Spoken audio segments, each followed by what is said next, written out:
Hi అండి, welcome back to my channel. ఈరోజు అయితే ఉల్లి కూర అయితే చేసుకోబోతున్నాం. ఇది ఎలా చేయాలో చూపిస్తా. ఫస్ట్ అయితే స్టవ్ వెలిగించుకొని బాండీ పెట్టుకొని ఆయిల్ వేసుకోవాలి. ఆవాలు, కాస్త జీలకర్ర, ఆనియన్స్ వేసుకోవాలి. ఇప్పుడు చిల్లీస్ వేసుకోవాలి.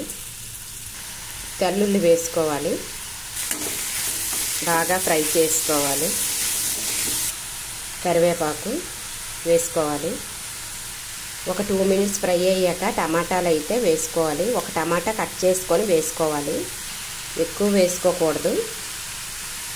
ఇప్పుడు 2 మినిట్స్ అయితే ఫ్రై చేసుకోవాలి. 2 మినిట్స్ ఫ్రై అయ్యాక చిటికెడు పసుపు వేసుకోవాలి. రుచికి తగినంత సాల్ట్ వేసుకొని బాగా ఫ్రై చేసుకోవాలి. ఒక 2 మినిట్స్ ఫ్రై చేసుకున్నాక సిమ్లో పెట్టి మూత పెట్టుకోవాలి.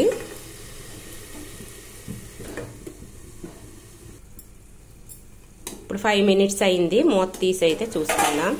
చూడండి, బాగా మగ్గిపోయింది. ఇప్పుడు ఒకసారి ఇటు అటు కలుపుకుందాం. రుచికి తగినంత కారం వేసుకోవాలి.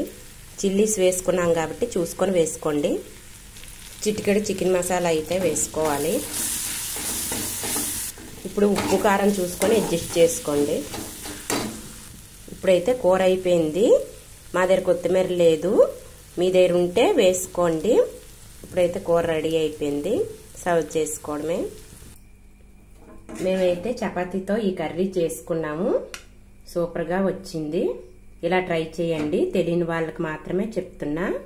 ఈ వీడియో నచ్చితే please like, share, subscribe and comment చేయండి. Thank you.